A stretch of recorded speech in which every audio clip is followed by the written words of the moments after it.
My family always insisted I was too sensitive. Their words, like precision carving tools, had spent years whittling away at me, shaping a sense of guilt for every emotion I showed, for every stray tear. I learned to wear this characterization like a brand, a justification for my own inadequacy in their eyes. This lasted until that gloomy morning when the sheriff, casting a long shadow on the gray porch boards, ascended to our doorstep. In his hands were documents, and my name, typed in an official font, hung in the pre-dawn silence like a heavy verdict. There were no shouts, no warnings, just the deafening crash of a world collapsing, its shards reflecting their faces. They looked at me as if in one night I had single-handedly crossed out all the unwritten laws upon which our fragile coexistence was built. I didn't argue. I didn't try to justify myself. I didn't comfort them. I didn't extend a hand to pick up the pieces. I simply took a step aside, cold and ruthless, and let the naked, unadorned truth crash down upon them with all its chilling weight. Before we continue, please like this and write where you're listening from. And if your family has ever crossed a line, share your story in the comments. Remind me, we are not alone in this. Because a week earlier, in the noisy chaos of Denver Airport, I finally saw the light. It was there, among the booming voices and scrolling lines of the departure boards, that I learned what my parents truly thought of me. A single canceled ticket, 2 short text messages, cold as steel. And in the moment I read them, something at the very foundation of our family shifted with an irreversible, final click, fracturing into before and after. A stranger meeting me a few years ago would have surely thought I came from one of those loud, warm families that filled diners on Sundays, laughing loudly and talking over each other. I was often told I had a kind, open face, one that must have grown in an unconditional atmosphere of love and acceptance. I never corrected them. Agreeing with this sweet delusion was far easier than trying to explain the bitter truth.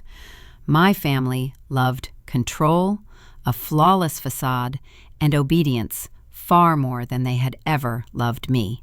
As a child, my mother treated my older sister Leah like a limited edition prize, a precious artifact whose value only increased with public admiration. Leah got brand new, pristine clothes, a bedroom decorated like a princess's boudoir, photographs filling every hallway, silently testifying to her privileged status. I, on the other hand, was given endless lectures about gratitude. For the roof over my head, I wore hand-me-downs from the neighbors that smelled of someone else's home, and I got a spot on the floor on holidays because all the chairs were solemnly reserved for guests whose opinions mattered immeasurably more. My father wasn't the one who openly stoked the fire, but he always stood close enough to warm his hands by it. He would just smirk, shrug, or pretend not to hear the sharpest razor blade remarks aimed at me. With his silent approval, his passivity, he made his choice, and his side of the barricade was clear to me from a very young age. By the time I left for college, I had already been kicked out of the house twice. Once for backtalk, another time because Leah suddenly didn't like sharing the bathroom. The winters near Denver feel different when you're barely 17, standing in a piercing wind with a trash bag stuffed with someone else's clothes. The icy cold seeped not just into my bones, but into my soul. But those cruel lessons taught me one thing. If I wanted any semblance of security, I would have to create it myself, from scratch, without hoping for anyone's help. And so I did, slowly and quietly, like a plant breaking through asphalt. I worked during my studies, took on internships others disdainfully refused, studied financial planning at night in the university library, which smelled of old carpet and burnt popcorn. Years later, when I finally moved into my own small studio apartment with a view of the lake, it wasn't luxurious, but it was mine, and that fact filled me with a sense of pride and peace. The concierge knew my name and smiled warmly. My 6-year-old son, quiet and gentle like the evening whisper of the lake, finally had his own room, where he was never told to stay out of the way. He became the only person in my life who never made me feel I was taking up too much space in this world. My parents never could, nor wanted to, understand that the distance I had built was not an act of rebellion, but the only possible form of self-preservation. Even after I, overcoming all barriers, became a financial advisor, even after I had built my life brick by brick with my own hands, buying an apartment and making it a home, they stubbornly continued to look at me as the spare child, forever mistaken and falling short of their vague ideal. Leah remained the unshakable star, the golden daughter, whose life, the perfect husband, curated social media, the flawless family straining to please her, seemed cast from pure, unblemished success. That's why, when I finally saved up for a short trip, this tiny, hard-won break I had earned for myself, I didn't tell anyone. Not my mother, whose gaze always sought out flaws. Not my father, who preferred not to notice. Not even Leah, whose indifference was cloaked in the velvet of fake concern. I desperately wanted just a few quiet days where no one could reach me with a demanding tentacle, demanding nothing and belittling my hard-won significance. But secrets in my family, that stifling ecosystem of total control, don't live long. They, like insects in amber, become frozen in plain sight, ready to be examined and judged at any moment. And the very moment my mother, in some incomprehensible way, found out I was leaving town, all my fragile peace began to crumble with a deafening roar. The morning of the trip was strangely calm, filled with that rare, deceptive silence where you inadvertently start to believe that perhaps, just perhaps, the universe in its mercy is giving you a respite. I left home early, kissed my son goodbye, sinking into the warm softness of his cheek, and promised to bring him something small and shiny from the duty-free shop at the airport. He waved to me from the doorstep, his straw-colored hair still messy from sleep, his eyes holding the serene belief that the world was simple and kind. And for the first time in weeks, I allowed myself to exhale, feeling a ghostly lightness on my shoulders. Denver International Airport greeted me with its usual kaleidoscopic chaos, the hum of voices, the rhythmic roll of suitcase wheels, the thick steam of freshly brewed coffee, and sleepy travelers wrapped in their own thoughts. I dissolved into this crowd, jeans, a long coat, hair pulled into a messy bun. There was nothing about me that suggested anything unusual, that foreshadowed a catastrophe. Nothing indicated that in a few minutes, everything I had forced myself to believe about my family would be ruthlessly torn apart. When I approached the check-in counter, I handed over my passport and confirmation code, already delighting in the thought of the muffled hum of engines drowning out all external voices. The airline employee, smiling a tired smile, scanned my ticket, paused, then scanned it again. Her furrowed brows shifted into an expression not of confusion, but of acute discomfort, and I instantly, viscerally understood. Let me just check something, she said, and her fingers began tapping on the keyboard with an increasing, alarming speed. Beneath my ribs, deep inside, the familiar knot of fear tightened like a cold snake. Is something wrong? My own voice sounded distant, as if coming from under a thick layer of glass. She slightly turned the monitor towards me, and I saw the fatal inscription. Your ticket has been canceled. A refund was processed an hour ago. The word canceled hit me with such force, it was as if someone had upended a heavy suitcase stuffed with stones from the past onto my head. No, that's impossible. I didn't cancel anything. Came out as a weak, almost childish babble. The refund was issued to the card ending in, she slowed down, peering at the screen, 1101. My stomach dropped straight through the shining airport floor, because I knew with absolute, nauseating clarity who that card belonged to. My mother. I somehow managed to utter a thank you and stepped aside into the stream of people. The terminal suddenly became unbearably loud, bright, cutting to the eyes. My phone vibrated the very second I pulled it from my bag with trembling fingers. On the screen, like a poisoned arrow, glowed the message preview from Mom. Have a nice walk home, loser. Loser. She didn't even try to soften it with sarcasm or a half-hearted emoji. Just the word, sharp as a shard of glass, meant to hit right in the heart. Another vibration from my father, the finishing blow. Take the bus, like you're supposed to.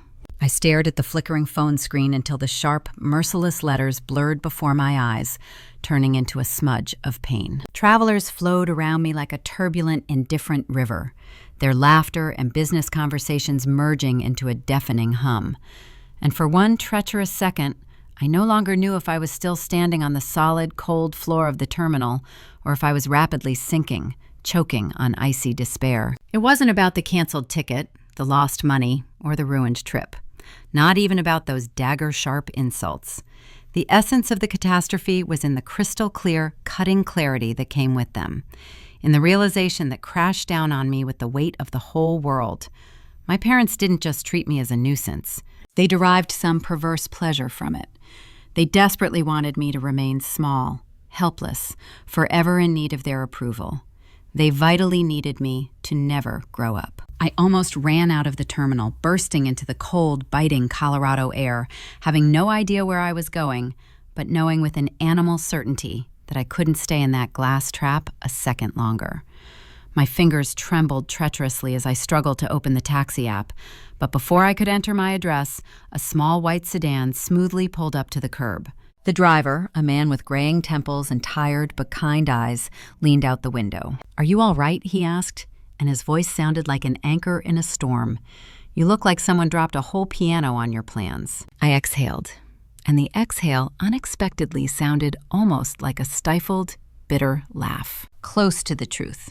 Just one message. He nodded, as if he'd seen enough in his life to read between the lines and recognize the traces of invisible blood. "Get in. I'm not on the clock right now, but it looks like you need to be anywhere but here." I hesitated for only a moment, gripped by instinctive caution, before opening the door and sinking into the passenger seat. The car smelled faintly but tangibly of pine and old, quality leather.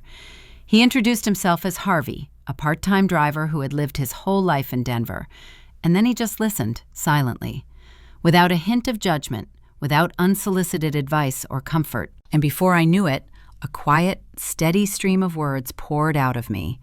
I told him about the canceled ticket, the 2 poisonous texts, about all those long years when I silently swallowed barbs that I should have screamed back at, defending my right to exist. When we finally parked by a quiet, almost deserted city park, he laid his work-worn hands on the wheel and turned to me. "You know," he said softly, and his words felt like a healing balm on my soul, "people constantly, time and again, mistake cruelty for love. But that doesn't make it true. It never does." I looked through the windshield, watching the pale winter light flicker ghostly through the tangle of bare, leafless branches. I took out my phone again, but this time not to reread their crippling words. I opened a folder I had kept hidden in the depths of my memory for years, labeled Options, Investments, Payments, Trust Management. Long, meticulous records of every month they had paid the rent for that very house with their habitual lateness, not even suspecting it had long belonged to me. For the first time in all these years, I quietly but clearly whispered to myself, looking at my reflection in the dark screen, "The anger doesn't consume me, it tempers me. It turns my soul to steel." When Harvey dropped me off at my house, the morning chill had already been replaced by a sharp, sobering cold that penetrates under the skin and wakes you up completely with no right to sleep. I thanked him from the bottom of my heart, promised him, if only to soothe his kind heart, that everything would be okay, and headed towards the familiar entrance with a strange, newfound confidence of a person whose thoughts had finally stopped searching for an exit and had found a solid, inexorable purpose. The lobby of my apartment swallowed me with its warm, shy silence, broken only by the steady, lulling hum of the radiator. It felt like I had stepped over the threshold into a different, parallel universe, one where the air wasn't poisoned and the walls didn't demand I shrink, make myself smaller, to fit someone else's flawed comfort. I slowly hung my coat on the rack, feeling a heavy but strangely pleasant fatigue throughout my body, sat down at the lightwood kitchen table, and opened my laptop. The folder with the nondescript name Options awaited me where I had left it, a digital sarcophagus holding the quiet, inconspicuous archive of a life my family had never bothered to ask about. I clicked on it, and the screen lit up with the cold glow of documents accumulated over the years. Investment notes, real estate payment statements, a multi-page trust agreement where my name was printed in bold as the sole owner of the very house my parents had lived in for almost 2 years, gleefully reproaching me for my supposedly modest circumstances. I slowly scrolled through page after page, breathing in this bitter reality I had built with my own hands, while they were busy diligently ignoring my existence. Every printout, every number reminded me with iron inevitability that I had accomplished something extraordinary without needing their approval, or worse, their permission. They devoutly believed I led a miserable, poor existence because I drove an old car and wore simple, unpretentious clothes. Their imagination, limited by their own prejudices, could never have conceived that I had purposely made my life quiet, modest, inconspicuous, to protect it from their greedy, destructive attention. But those very texts at the airport clarified one simple and painfully obvious thing. Simply protecting myself was catastrophically insufficient. Now I needed to shield my son from them, his fragile, forming world. I needed to stop pretending once and for all that their systematic, calculated cruelty was just a phase I could outgrow, endure. Memories, sharp and tenacious, washed over me uninvited, but no less vivid for it. Leah, my shining sister, forcefully pushing me out the door on one winter night because her new boyfriend didn't like strangers hanging around. My mother, hissing through her teeth, "Stop being so dramatic," while I, still a child, stood in the piercing cold with a backpack stuffed with someone else's things. My father, solemnly handing Leah a thick wad of cash on the day she left for college, and then launching into a lengthy lecture for me about the importance of earning everything the right, honest way. All these seemingly disparate moments now merged into a single, quiet, but seething truth. I could no longer allow them to methodically, gleefully take everything from me, piece by piece, and brazenly call it family. With a trembling finger, I opened another file, a set of audio recordings made the last time I had visited their house to deliver the rent check. I hadn't planned to record anything, hadn't devised any cunning plans. I had simply, obeying the voice of years of bitter experience, put a small, inconspicuous baby monitor in my bag, as I didn't trust leaving my things unattended within their walls. Now I pressed play, and their voices, familiar to the point of pain, filled the silence of my kitchen, distorted by a poisonous tone. "She thinks she's better than us," Mom said clearly, and her voice held not grief, but cold contempt. "Cancel it. Teach her a lesson." "Let her take the bus," Dad added, and his bass sounded like a verdict. "She's always playing the poor thing.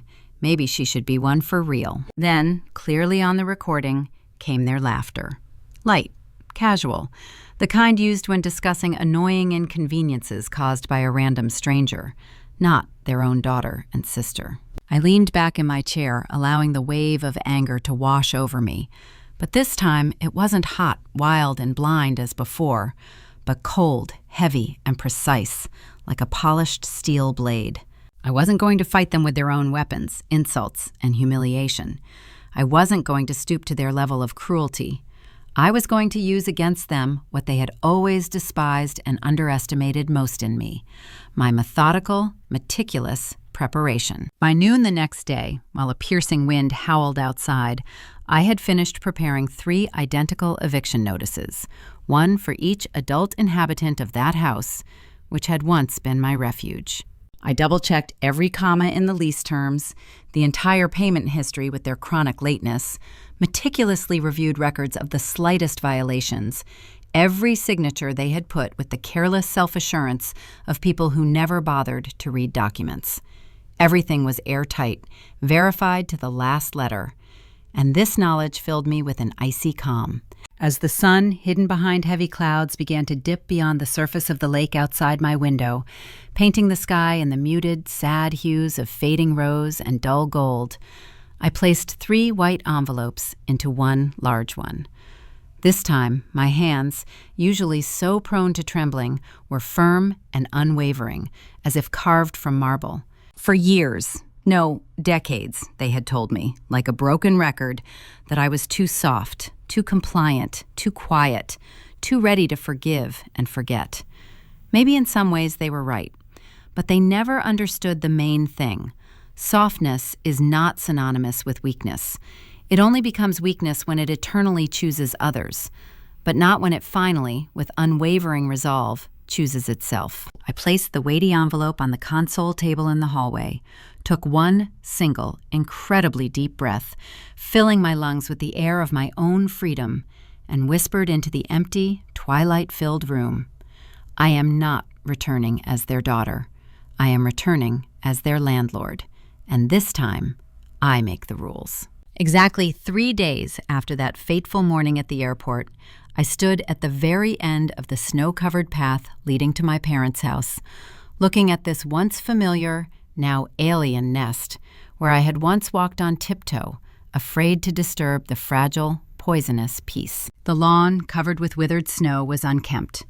The light on the porch flickered, burnt out and unreplaced, and Leah's expensive SUV was parked crookedly on the driveway, as if abandoned in a hurry, probably because its owner always firmly believed that someone else would forever fix and adjust everything for her. I tightened the belt of my coat tighter, almost with relief, and walked up the familiar, slightly peeling steps with firm, confident strides. I didn't knock, not allowing a shadow of my former indecision. I simply turned the cold handle and walked inside. The familiar, nauseatingly cloying smell of lemon cleaner masking mustiness and stale, burnt coffee hit my nostrils, causing a long-forgotten spasm in my stomach. Mom was sitting on the edge of the sofa, glued to her phone, her fingers frantically scrolling through a feed. Dad was puttering in the kitchen, noisily spreading butter on bread. Leah was perched on a high stool by the kitchen island, with exaggerated concentration filing her nails, bored and serenely comfortable in a house that had never rightfully belonged to her. Mom looked up first, and her gaze held no surprise, only irritation, as if I had interrupted the most interesting part of a series. "Why are you here?" was her first greeting. Not a trace of concern, just icy, habitual annoyance. Dad didn't even grant me a glance, continuing his culinary mystery. "Aren't you supposed to be sulking somewhere?" he tossed over his shoulder. "Heard your big trip fell through." Leah smirked, tapping her elegant nail file on the granite countertop, as if beating the rhythm of her own superiority. "Yeah, thought you'd still be sobbing in some corner of the terminal. Guess the charity plane didn't dare take off without you." Their laughter, light, carefree, and so cruel, echoed through the familiar space. If they had torn themselves away from their self-adoration for even a second and looked closer, they would have noticed that my posture had changed once and for all. My shoulders weren't hunched under the weight of their gazes. My voice was no longer ready to break into a quiet, apologetic whisper. I was no longer a guest timidly stepping on this parquet. I slowly, with deliberate calm, placed my bag on the floor, took out a simple but weighty envelope, and placed it on the counter right in front of Leah. "What's this?" she asked disdainfully, looking up from her manicure for just a moment, an eyebrow arrogantly raised. "Your official notice," my even, steely voice sounded, "for all of you." Mom snorted, her lips twisting into a familiar grimace of contempt. "Notice for what? Eviction? More of your dramas?" The room fell into tomb-like silence. Even the usual hum of the refrigerator seemed to freeze in anticipation. With cold, almost ceremonial precision, I placed 3 identical, heavy paper documents in 3 different spots, turning the kitchen into a map of the impending rupture. One on the granite counter in front of Leah, another on the white refrigerator door adorned with magnets from their travels, and the third on the bottom step of the stairs leading to the bedrooms, as if marking the point of no return. Dad, grim and displeased, stepped heavily forward, snatched the paper from the refrigerator, and skimmed it with a skeptical look. "This is nonsense. You don't own this house. Don't you dare put on these stupid shows here." "Oh." My hand slid into the envelope again, and I extracted the next document, like a magician preparing the final trick. You personally signed the lease agreement 2 years ago with Elmruck Trust. It's all clearly stated here." Mother sarcastically crossed her arms over her chest, her gaze trying to drill through me. "We thought it was some abstract management company everyone deals with. Nothing special." "That's right," I parried, and steel rang in my voice for the first time. "Except that company is mine." Father's face turned crimson, veins bulging on his neck. "This is ridiculous and illegal. You can't just evict your own family." I just calmly tilted my head as if examining an unreasonable child. "Didn't you do the same? You already evicted me, remember? Twice, before I was even 20. Leah, still sitting on the bar stool, rolled her eyes loudly and demonstratively, full of contemptuous boredom. "Here we go again. You're always so dramatic. You simply don't have and never had the money to own a whole house." "Interesting theory," I noted, softly but inexorably. "However, the payments, bank statements, utility bills, and most importantly, your own signed lease agreement say otherwise." Mother, unable to bear it, stepped sharply towards me, her voice rising in pitch and volume. "Is this some kind of bad joke? Do you seriously think you can scare us with a piece of paper? We raised you, we clothed and fed you." "No," I answered, with absolute calm, almost detached. "You didn't raise me. You controlled me. You methodically drained my spirit, and you ruthlessly punished me for the very fact of a life that, for some reason, you didn't like." Father threw the crumpled eviction notice onto the counter with such force that a crystal vase rattled. "Even if this monstrous truth is real, you have no legal grounds for this lawlessness." In response, I slowly, without taking my eyes off them, raised my phone and pressed play. The digital recording, clean and distinct, filled the kitchen space, searing into their consciousness. That very conversation I had listened to alone in my quiet apartment. Mom's voice, cold and decisive. "Cancel it. Teach her a lesson." Dad's voice, supportive and indifferent. "Let her take the bus. She's always being dramatic." And then their joint, light laughter, sounding especially blasphemous in this new, horrifying reality. Leah froze with wide eyes, her nail file clattering softly to the floor. You recorded us? Without our knowledge?" "I recorded," I corrected her, "and every sound I made was sharpened like a blade. How tenants of my private property are maliciously violating the lease terms and using methods of emotional abuse to manipulate and control the owner." Mother's face turned as white as chalk, panicked fury flashing in her eyes. "Turn that filth off right now, this instant." But the recording, obeying only my will, continued to sound, their own poisonous words with cruel precision bouncing off the tile backsplash and glossy surfaces, returning to them like a boomerang they themselves had launched. Leah slammed her palm on the granite countertop, and the resonant sound momentarily drowned out the recording. "You can't just throw us out. Think of my children. We are family." "That's exactly it," I parried, and not a single note trembled in my voice. "The very family that didn't hesitate to put your children above my son last Christmas when he was told to sit on the cold floor because he was supposedly not a real cousin." Leah opened her mouth for another barb, but a new, piercing sound cut through the tense silence. My phone vibrated. A bank notification popped up on the screen. "Payment received from Leah Baxter." Leah lunged forward, her eyes wide with incomprehension and rage. "You said yourself we were late on rent. That was your main argument." "And it was, until you apologized, 6 months later, for your laughter when I fell down the stairs carrying a whole mountain of gifts for your children." Her jaw clenched so hard, I heard a grinding sound. "You're just unbearable, completely unhinged." "No," I said quietly but very clearly. "I am simply consistent. Unlike you." Father, gathering the remnants of his pomp, tried to take control of the situation. "And where, pray tell, are we all supposed to go? Out on the street? According to the official papers you didn't deem worthy of attention, I gave you 60 days to find new housing. You ignored it. You are systematically 3 months behind on rent, and you sent me these texts." I looked directly at him, not allowing my gaze to falter. "Answer honestly. If an anonymous landlord received something like this from their tenants, What would happen? "You're punishing us for just one bad joke," Leah almost shouted, her voice breaking into a screech.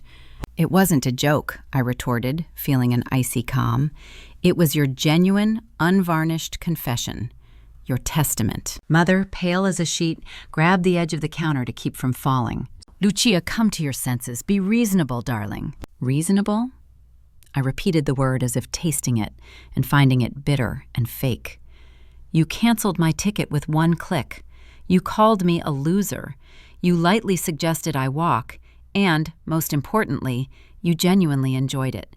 You derived pleasure from it. Father's voice suddenly trembled, holding for the first time not anger, but a plaintive note of realization. You're really doing this. You're evicting us. I opened the envelope for the last time, as if performing a final, decisive ritual.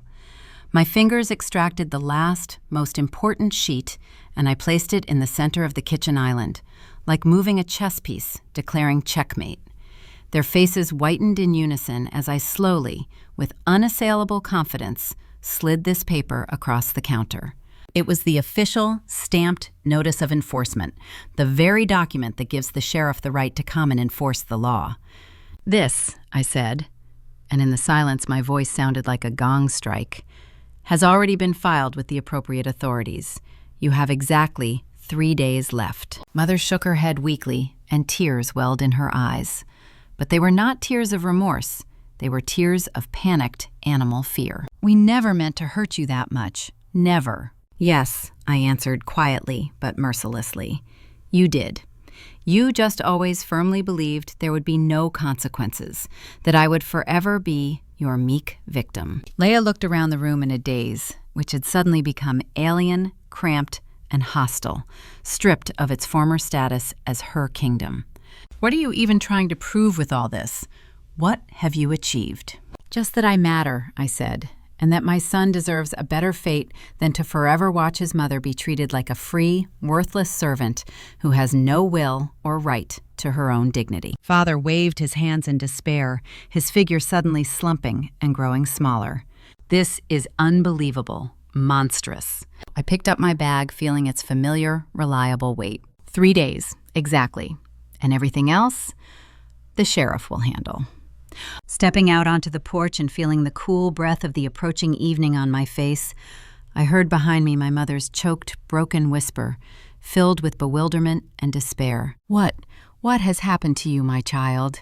I froze for a moment, feeling the last chains of the constricting past dissolve in the transparent air, and, turning to meet her tear-filled gaze, said with a serene, hard-won clarity, "I simply stopped, fondly, begging for a seat at the huge table I myself paid for, without waiting for your invitation." Then I turned and walked slowly away, without looking back, through the growing noise of the approaching storm, while all 3 of them stood frozen in the gaping dark doorway, their once unshakable lives finally catching up with the very bitter and merciless choice they had made again and again over the years, turning away from my pain and denying my victories. The 3 days I had allotted for farewell passed faster than any of us could have expected, turning into a whirlwind of hectic packing and silent reproaches. On Thursday morning, the sheriff's service car smoothly pulled up the sun-drenched street, looking quiet but absolutely indisputable in its official seriousness. My parents stood on the porch among half-packed boxes, their faces frozen in an expression of utter disbelief, as if the world still owed them some pause, some reprieve that never came.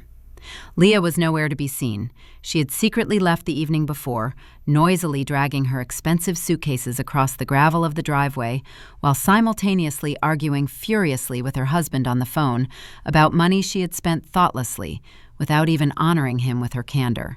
The sheriff, a man with tired but kind eyes, calmly and methodically walked them through the entire procedure, giving them time to gather the last, most precious items.